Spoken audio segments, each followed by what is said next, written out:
19 jaalle dagaal iyo gowdkii oo aflagaadaynaya kuwa ka soo horjeeda telefishinada iyadoo toos looga daawanayo dhammaan waxaan aragnay 9kii Diseembar 2022 mid ka mid ah kulamadii ugu rabshadaha badnaa taariikhda kubadda cagta ciyaartii quarter finalka ee dhex martay Argentina iyo Netherlands koobka adduunka 2022 ciyaartan sidaasi u kululaatay waxa ay la magac baxday dagaalkii Lusail dagaalkaasi ma ahayn mid ka bilowday 2022 oo kaliya Argentina iyo Netherlands waxay leeyihiin colaad soo jireen ah oo dib ugu noqonaysa ilaa iyo 70meeyadii labadan xul waxay ku kulmaan inta badan koobka adduunka waxay isku arkeen marxaladii heerka gurubyada ee 1974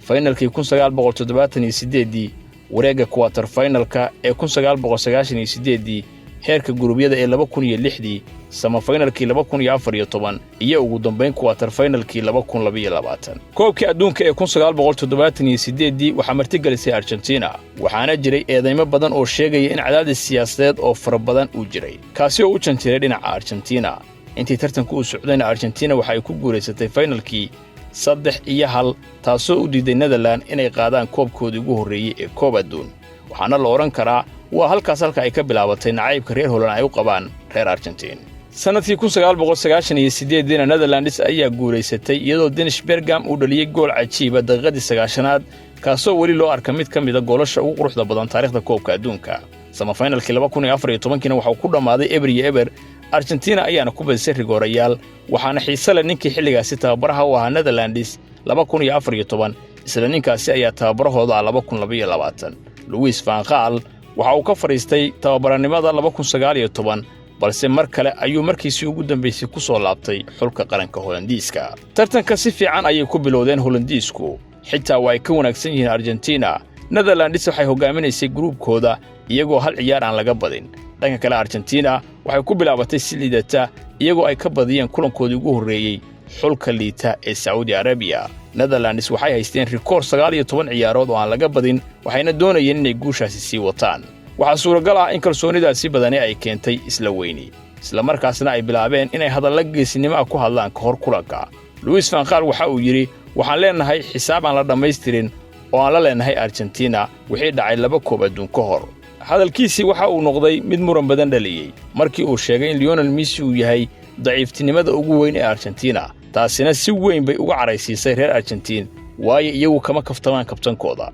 markaasna waxay go'aansadeen inay kula xisaabtamaan garoonka dhexdiisa ninkii garsooraha ka ahaa ciyaartaasi waxa uu ahaa Antonio Mateo Lajos garsoore Spanish ah oo haatan ka fariistay kubadda cagta waxa lagu yaqaanaa inuu yahay nin adag oo aan ka nixin waxa uu sameeyo farahiisa had iyo jeer lagama waayo kaararka jaalaha iyo roosada 10 daqiiqo ugu horeeyay ciyaartu waxay ahayd ciyaar taxadar badan labada kooxoodna si degan ayay isu eegayeen labadooduba waxay helayeen fursado balse waxay ahaayeen kuwa si fiican isu difaacaya sida daraadeedna lama jimin difaacyada daqiiqadii 10 Lionel Messi waxa uu kubad siiyay Kunha balse difaaca garabka ahi ma uusan helin fursad uu kubadda ugu gudbiyo gudaha boxka daqiiqada yar kadibna kubad halisa ayaa loo dhiibay Stephen Bergwijn balse ciyaaryahan Martinez ayaa si dhaqso leh uga soo baxay goolka kubaddina gacanta ku dhigay daqiiqadii 22aad waxaan aragnay Messi oo kubad ka soo tooganaya banaanka boxka laakiin waxay aaday meel aan ahayn bartilmaameedka isla markiiba Bergwijn ayaa isna ka soo toogtay boxka meel ka baxsan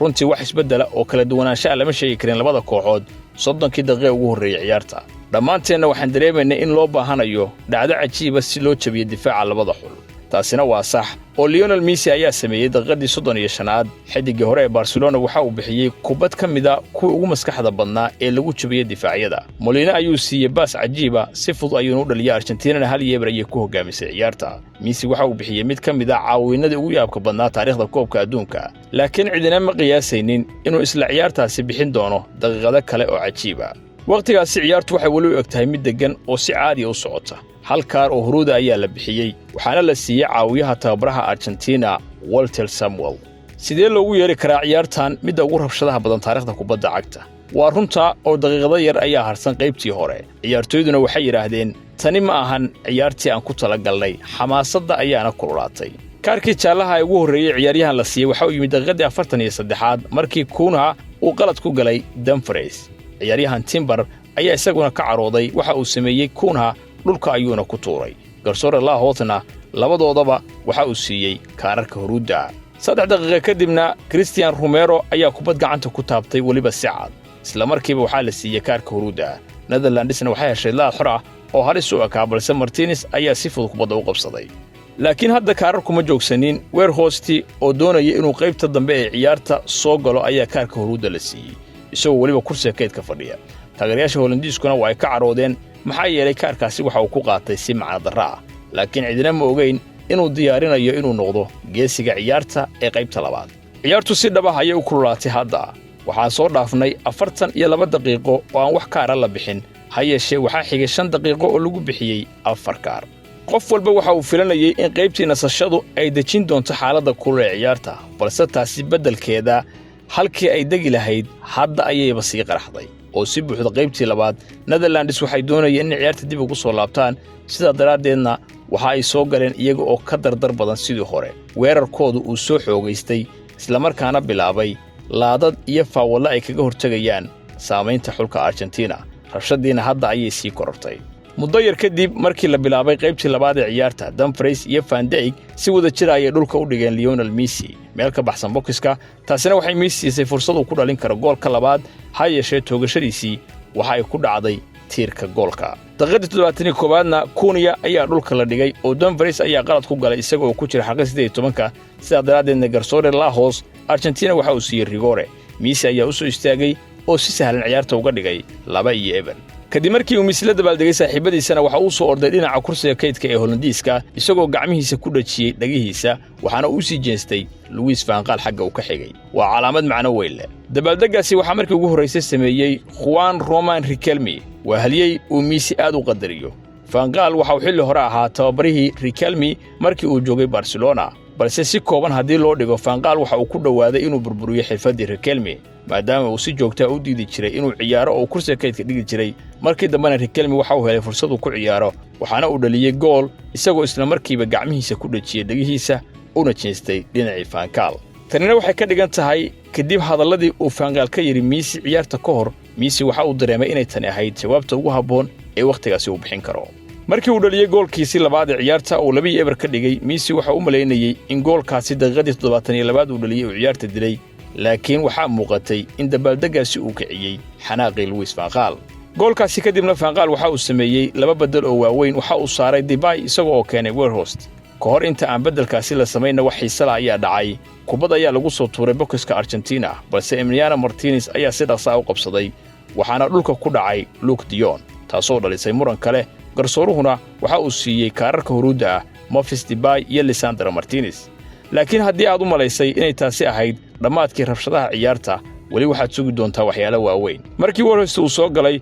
tababaraha Netherlandsku waxa uu yiri iska ilaawa soo dhisidda kubadaha ee sida tartiibta ah ciyaartoydiisa waxa uu ku amray inay si toos ah kubadaha hawada sare ugu soo tuuraan bokiska Argentina weeraryahanka dhaxana waxa uu yiri shaqayso oo goolasha halkaasi ka dhali 5 daqiiqo kadib markii uu soo galay Weghorst kuma madaxa ayuu dhammaystiray oo qurux badan isaga oo ka helay Weghorst waxaana uu yareeyay farqiga goolasha daqiiqadii 83aad hadda waa markii dagaalka dhabta ahi uu bilowday Hollandiisku waxay sii xoojiyeen dadaalkooda ay ku raadinayaan goolka barbaraha halka Argentina ay bilowday inay ka walaacdo in ay sii haysan karto hogaaminteeda ciyaarta daqiiqadii 85aadna Weghorst ayaa kubad xooggan ku dhuftay dhinaca shabaqa balse kubaddaasi waa ay baxday daqiiqada kadibna isla markiiba kaarka huruuda ayuu qaatay kadib markii uu qalad ku galay Lionel Messi bartamaha garoonka markaas daqiiqadii 88 ayaa la gaaray qalalaasaha oo dhanna waa ay sii bateen Leonardo Paredes ayaa qalad ku galay Nathan Ake balse intaas kuma uusan joogsanayn inta uu kacay oo kubaddii qaatay ayuu u tuuray si xoogan dhinaca kursiga kaydka ee Netherlands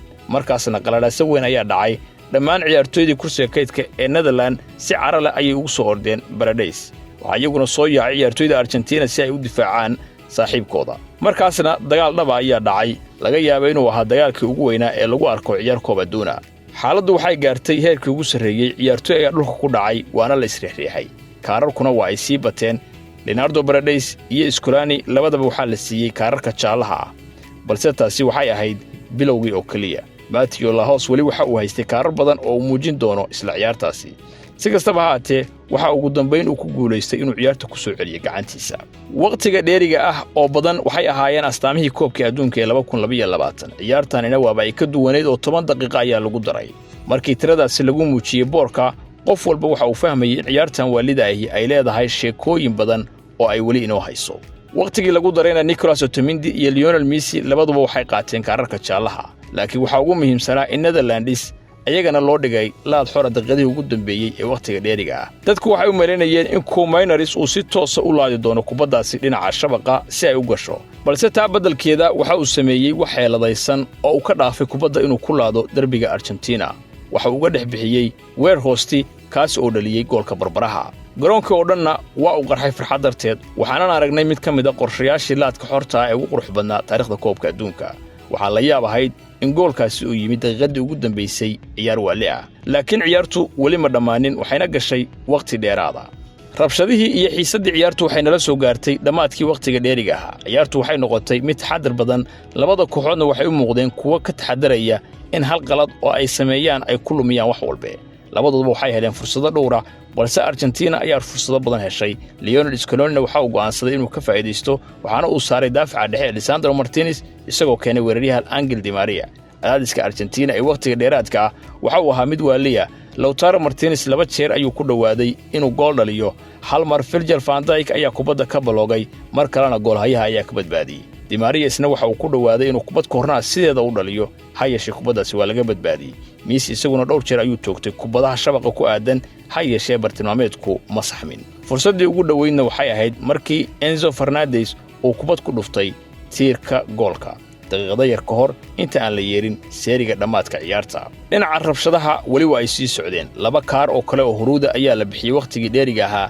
laakiin qiyaas maxaa dhacay dabcan weli ma dhammaan ciyaartu waxa ay gashay rigoorooyin ciyaar kaste oo kale rigoorada waa iska normal hayeeshee tani waxay ahayd mid ka duwan waxaasi oo dhan rigoorooyinkii waxa ay noqdeen bandhigii Emiliano Martinez waxa uu adeegsaday tab kaste oo suuragal ah si uu maskaxda uga gala ciyaartooyda Hollandiiska waana uu ku guuleystay oo waxa uu badbaadiyay labadii rigoore ee ugu horreeyay markii wax walba ay dhamaadeen Argentina waxay ku guuleysatay inay u soo gudubto semifinalka ciyaar ka mid ah kuwa ugu fowdada rabshadaha iyo lama ilaawaanka badnaa ee la ciyaar abid dagaalkii Luzelna waxa uu ku dhamaaday isaga oo ka tagay raadka kaarar huruudiya oo badan caro murugo iyo sheeko lagu xasuusan doono oo ay jeelalka dambe arki doonaan waxaana lagu xasuustaa Lionel Messi oo ciyaarta kadib warbaahinta la hadlaya inuu soo istaagay ciyaaryahanka weer hoosti Messina halkaasi ka yiri erayo kulul oo ciyaaryahankaasi ku weerarayo